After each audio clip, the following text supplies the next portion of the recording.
When Nancy and the police arrived, Mrs. Greer was hysterical. Through sobs, she claimed Victor had suddenly snapped, that he'd attacked her out of nowhere. She led them to the attic, where Victor lay bound and gagged, already branded the villain. No one cared to hear his side of the story. He was put in handcuffs, brought to the station, and left in a cell to wait for judgment. By morning, the clanging of keys woke him. A guard opened his cell, and to his shock, Nancy was waiting. Today's your lucky day. Instead of juvenile detention, the judge had given Victor another chance. In the car, Nancy explained, someone had spoken to the judge on his behalf. A prominent man in town named Adamus Bjornhoff. As of that morning, he was Victor's new legal guardian. Victor pressed her with questions, but Nancy dodged them all. She only added that Adamus ran an organization called Victrol, one that helped troubled youths. It didn't sit right. Something about it felt wrong. And when they finally arrived, Victor's unease only deepened. He couldn't believe it. The judge had sent him to a cult. Outside, people in beige tunics waited in eerie silence. One of them, a tall man with yellow hair and an unsettling smile, stepped forward. His clammy handshake made Victor want to wipe his hand clean. He introduced himself as Adamus Bjornhoff, Victor's new guardian. Victor recognized him. He'd seen this man before, handing out leaflets on the street. Now here he was, calling himself his guardian. It was confusing. Nancy wasted no time. Just like when she'd left him at Mrs. Greer's, she warned him to behave before returning to her car. No explanation, no word of comfort. She barely even said goodbye. As Nancy's car disappeared, Adamus's hand closed on Victor's shoulder. All he felt now was its weight, steering him into the unknown. Inside, the mansion's beauty was overwhelming. Marble floors, towering plants, polished luxury in every corner. But an unsettling feeling gnawed at Victor. This man had saved him from juvenile detention. But why? Why would a man like Adamus want anything to do with him? Nobody helped a stranger for nothing. The foster system had taught Victor that much. And when he couldn't bear the suspicion and curiosity anymore, he asked Adamus himself, "Why? Why did you help me?" Adamus smiled. His answer was polished, practiced. "Here at Victril," he said, "we reach out our hand to any lost soul in need." On the surface, he seemed harmless enough. Gentle voice, careful eyes, almost like a therapist. Almost. But something about him, about the whole Victril mansion, felt off. Victor couldn't explain it. Everyone was too nice. Everything was too perfect. He followed Adamus to the room he'd be staying in. There, 4 boys were already waiting for him, his new roommates: Paul, William, Dan, and Chester. Once the introductions were over, Adamus excused himself with a soft smile. Chester, he explained, would handle things now and show Victor the rest of the mansion. Still confused, still full of unanswered questions, Victor looked to his new roommate. The boy was tall and had the kindest smile he'd ever seen. Victor followed him through the mansion, dorms, classrooms, even a library. Victrol seemed to have everything. And what exactly was Victrol? Chester answered this with ease.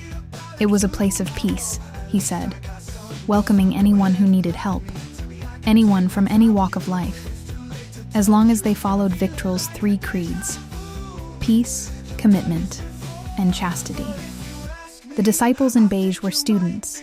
Those in brown, like Chester, were teachers. And above them all was Adamus, also known as the Deacon. Victor tried to listen patiently, but he wasn't buying it. He had nothing against Chester. The boy was gentle, kind, even endearing in a way. But Victor saw through it all. Peace, commitment, chastity. This place was a cult, and everyone in it, including Chester, was brainwashed if they actually believed in those ridiculous creeds. Victor didn't hold back. He told Chester exactly what he thought of this place, that everyone here was crazy, insane. At first, Chester stayed calm, but the louder Victor spoke, the more agitated the kind boy became. Nervous, distressed, he warned Victor not to talk like that it would only get them into trouble. Trouble? Victor pressed for answers, but Chester was unraveling. He was trembling now, barely able to stand. And then, without a word, he bolted for the door. Victor was stunned.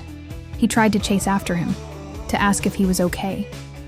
But by the time he reached the hall, Chester was gone. Victor didn't think anything he'd said had been that bad. He was just being honest. So why had Chester reacted that way? He searched and searched, but there was no sign of the kind boy. When he turned back toward the dorms, a hand seized his shoulder and spun him around. A girl in beige robes glared up at him, her voice sharp with fury. She asked him, "Are you the asshole that hurt Chester?" Hurt Chester? Victor had never hurt anyone, at least not intentionally. But the moment he tried to explain, she reached up and slapped him. She warned him never to go near Chester again, then stormed off.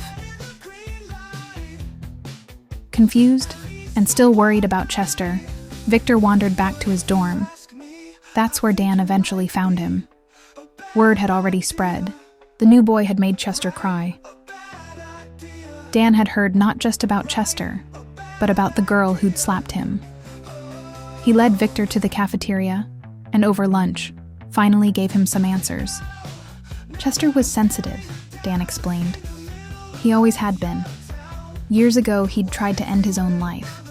His parents put him in an institution, but Adamus intervened and brought him here. Poor kid. If anyone farts too loud, he has a breakdown. Dan muttered. And Sadie, the girl with the hard right hook.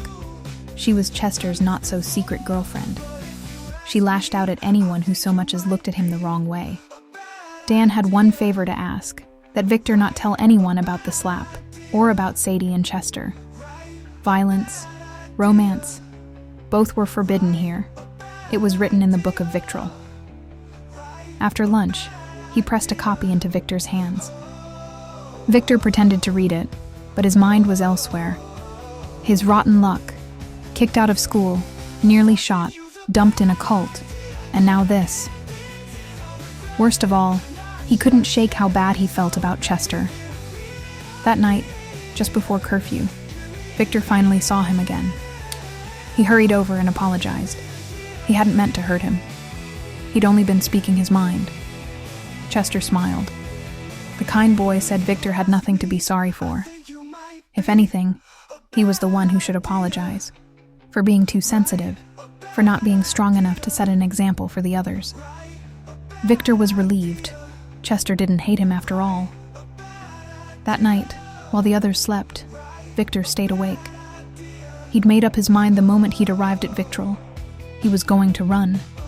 Now was his chance. Anywhere was better than a cult.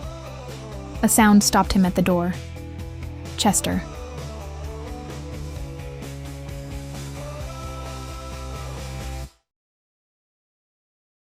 You won't be able to escape, he murmured, before rolling back over. Victor hesitated. The warning felt ominous, which only made him all the more certain he had to leave.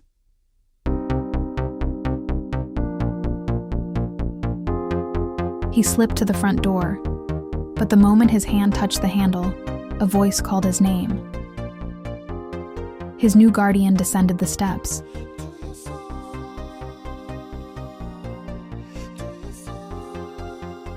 To Victor's shock, Adamus didn't try to stop him. He opened the doors wider, letting the night spill in. Freedom was his, if he wanted it. But first, Adamus left him with a question. How much longer could he keep running? From one foster home to the next? From one cage to another?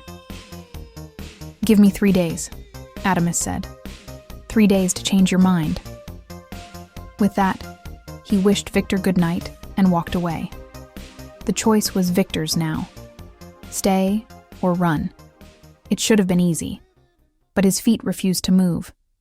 Adamus's words clung to him. How much longer could he keep running?